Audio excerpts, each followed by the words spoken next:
it chapter by chapter, one bite at a time. So many adventures and mountains we can climb. Take it word for word, line by line, one bite at a time.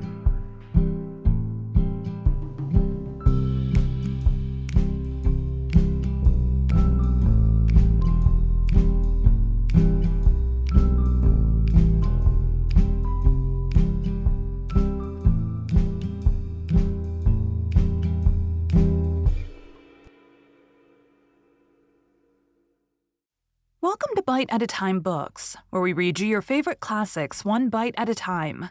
My name is Bree Carlisle, and I love to read, and wanted to share my passion with listeners like you.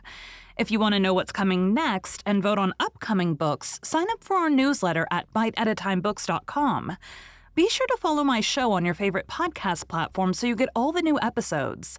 You can find most of our links in the show notes, but also our website, biteatatimebooks.com, includes all of the links for our show, including to our Patreon to support the show and YouTube, where we have special behind the narration of the episodes. We're part of the Bite at a Time Books Productions Network. If you'd also like to hear what inspired your favorite classic author to write their novels, and what was going on in the world at the time, check out the Bite at a Time Books Behind the Story podcast, wherever you listen to podcasts. Today we'll be continuing Anne's House of Dreams by Lucy Maud Montgomery. Chapter 26. Owen Ford's Confession. "I'm so sorry Gilbert is away," said Anne. "He had to go. Alan Lyons at the Glen has met with a serious accident. He will not likely be home till very late. But he told me to tell you he'd be up and over early enough in the morning to see you before you left. It's too provoking. Susan and I had planned such a nice little jamboree for your last night here." She was sitting beside the garden brook on the little rustic seat Gilbert had built. Owen Ford stood before her, leaning against the bronze column of a yellow birch. He was very pale, and his face bore the marks of the preceding sleepless night. And glancing up at him, wondered if, after all, his summer had brought him the strength it should. Had he worked too hard over his book? She remembered that for a week he had not been looking well. "I'm rather glad the doctor is away," said Owen slowly. "I wanted to see you alone, Mrs. Blythe. There's something I must tell somebody, or I think it will drive me mad. I've been trying for a week to look it in the face, and I can't. I know I can trust you. And besides, you will understand. A woman with eyes like yours always understands. You are one of the folks people instinctively tell things to. Mrs. Blythe, I love Leslie. Love her. That seems too weak a word." His voice suddenly broke with the suppressed passion of his utterance. He turned his head away and hid his face on his arm. His whole form shook. Anne sat looking at him, pale and aghast. She had never thought of this. And yet, how was it she had never thought of it? It now seemed a natural and inevitable thing. She wondered at her own blindness.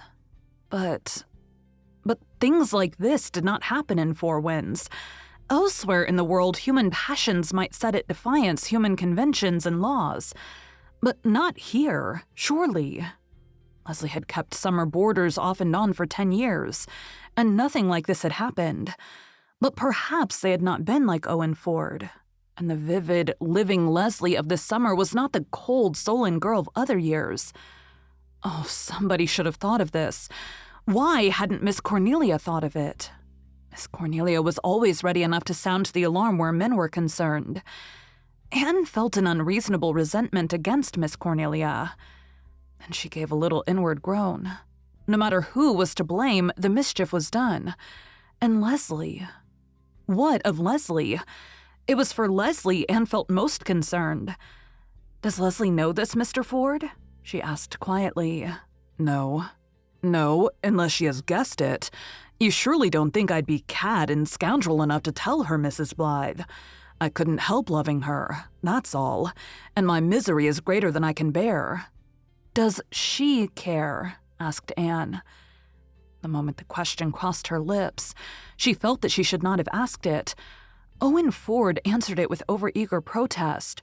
No, of course not. But I could make her care if she were free. I know I could. She does care, and he knows it, thought Anne. Aloud she said, sympathetically but decidedly, "But she is not free, Mr. Ford, and the only thing you can do is to go away in silence and leave her to her own life." I know, groaned Owen. He sat down on the grassy bank and stared moodily into the amber water beneath him. "I know there's nothing to do. Nothing but to say conventionally, 'Goodbye, Mrs. Moore. Thank you for all your kindness to me this summer,' just as I would have said it to the sonsy, bustling, keen-eyed housewife I expected her to be when I came. Then I'll pay my board money like any honest boarder and go. Oh, it's very simple. No doubt, no perplexity, a straight road to the end of the world. And I'll walk it.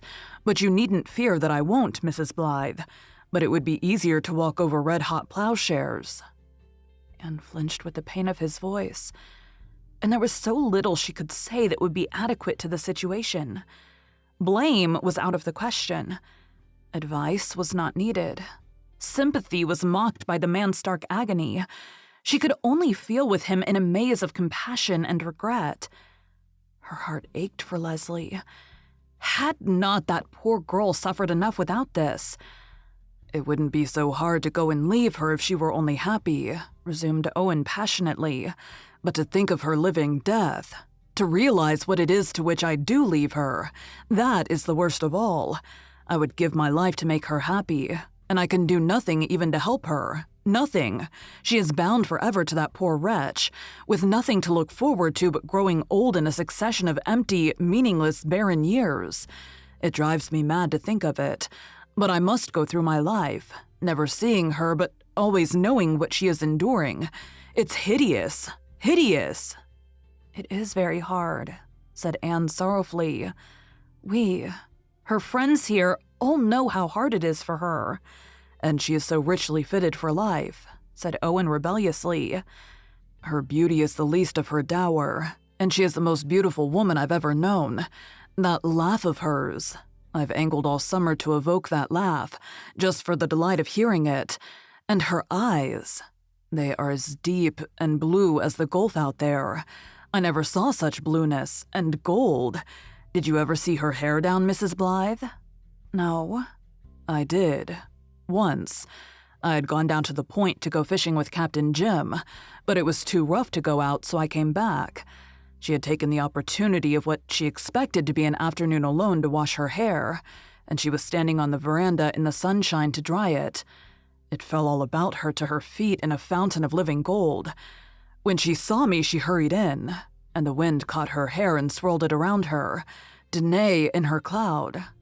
Somehow, just then the knowledge that I loved her came home to me, and realized that I had loved her from the moment I first saw her standing against the darkness in that glow of light. And she must live on here, petting and soothing Dick, pinching and saving for a mere existence, while I spend my life longing vainly for her, and debarred, by that very fact, from even giving her the little help a friend might. I walked the shore last night, almost till dawn, and thrashed it all out over and over again.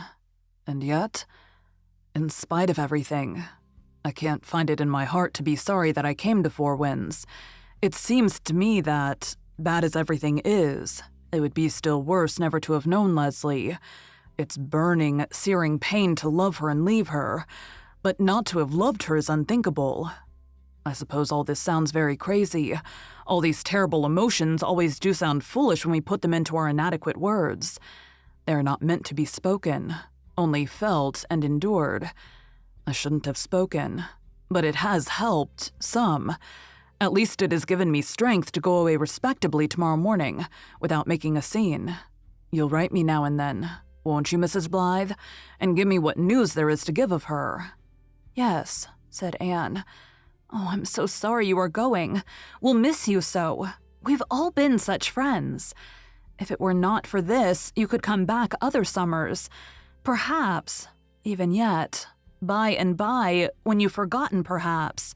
I shall never forget, "And I shall never come back to Four Winds," said Owen briefly. Silence and twilight fell over the garden. Far away, the sea was lapping gently and monotonously on the bar.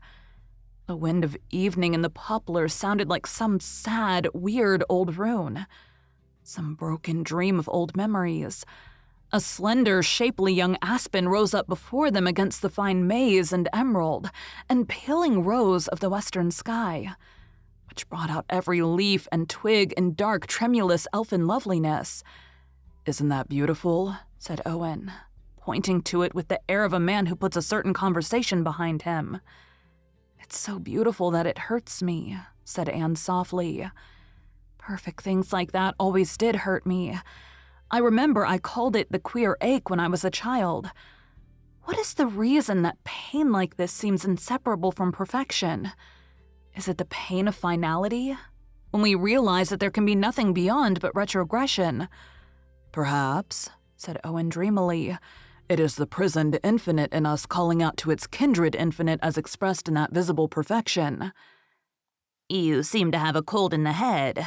Better rub some tallow on your nose when you go to bed," said Miss Cornelia, who had come in through the little gate between the firs in time to catch Owen's last remark. Miss Cornelia liked Owen, but it was a matter of principle with her to visit any highfalutin language from a man with a snub. Miss Cornelia personated the comedy that ever peeps around the corner at the tragedy of life. Anne, whose nerves had been rather strained, laughed hysterically, and even Owen smiled. Certainly sentiment and passion had a way of shrinking out of sight in Miss Cornelia's presence. And yet to Anne, nothing seemed quite as hopeless and dark and painful as it had seemed a few moments before. But sleep was far from her eyes that night. Thank you for joining Bite at a Time Books today, while we read a bite of one of your favorite classics. Again, my name is Bree Carlisle, and I hope you come back tomorrow for the next bite of Anne's House of Dreams. Don't forget to sign up for our newsletter at biteatatimebooks.com. You can check out the show notes or our website biteatatimebooks.com for the rest of the links for our show.